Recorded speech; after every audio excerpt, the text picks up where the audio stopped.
malapit na tayong mag-record ng mga transaction, pag-uusapan natin ngayon ang basic accounting concepts.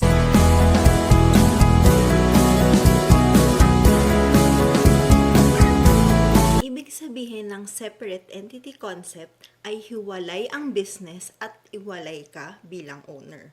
So halimbawa, meron akong coffee shop at uminom ako ng kape sa coffee shop ko. Dahil hiwalay ang business sa owner, kailangan magbayad ako sa business kapag uminom ako ng kape.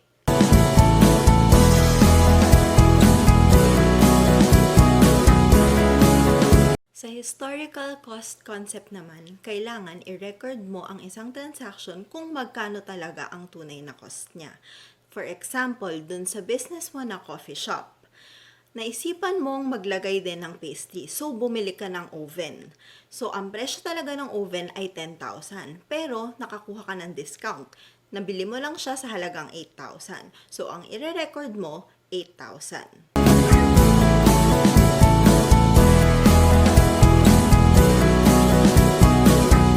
Yung going concern concept naman, i-assume mo na ang negosyo mo ay mag-e-exist for an indefinite period of time o kaya naman forever.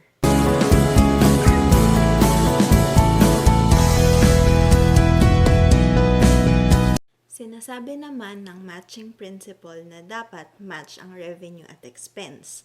Anong example nun? Kunyari, dun sa coffee shop mo, naisipan mo na magtinda ng mga tumbler.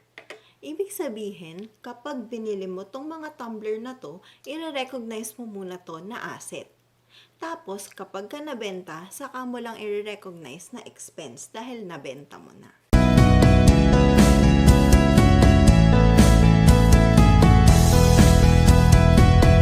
Sa accrual basis naman, kailangan i-recognize mo ang revenue kapag nakabenta ka na kahit wala pang pumasok na pera at ang expense naman pag na-incur mo na yung expense kahit wala ka pang nilabas na pera. Example nun, kunyari, nakabenta ka nitong 2 tumbler this month. Pero babayaran ka next month pa. I-recognize mo ang revenue this month kahit wala pang pumapasok na pera sa'yo. Example naman, kunyari, nakakonsumo ka ng kuryente this month, pero ang due date next month pa. I-recognize mo ang expense this month kahit na babayaran mo siya next month.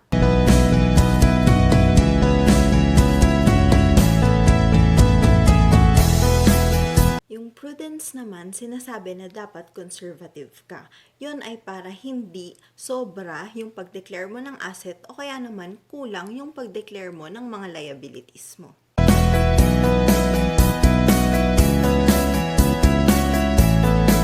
Yung time period naman, sinasabi na ang reporting ay pwedeng iba't ibang time period. Pwedeng annual, pwedeng quarterly, or pwedeng monthly.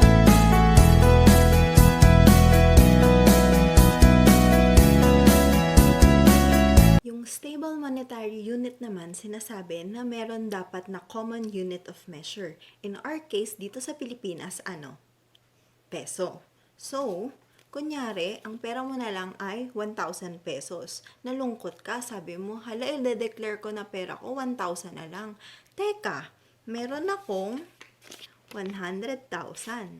At meron pa akong 10,000. So, ang pera ko na ay 1,100.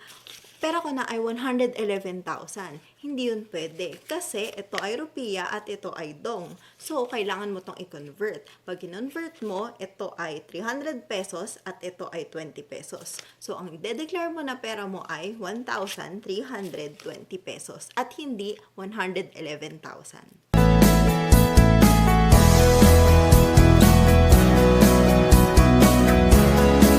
Yung materiality naman ay depende sa size o kaya nature ng business. Anong example nun? Sabihin natin yung sari-sari store na wala ng 1,000. Pwedeng malaking bagay yon at makaapekto yon sa desisyon na ginagawa ng owner. Pero kunyari ang SM na wala ng 1,000, hindi naman yon makakaapekto dun sa negosyo.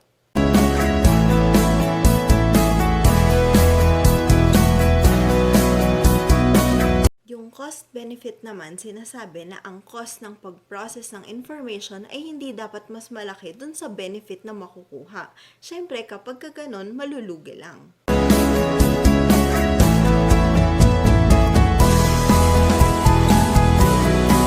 Yung full disclosure naman, sinasabi na dapat magpakita ka ng details para mas madaling maintindihan ng users yung financial information. Yung consistency naman, sinasabi na dapat pare-parehas yung treatment mo dun sa mga transactions every year. Hindi pwedeng ngayon, cash basis ka. Next year, accrual ka. Next year naman, cash ka ulit. Next year, accrual ulit. Dapat every year or every quarter, kung ano man yung reporting period na napili mo, dapat pare-pareho.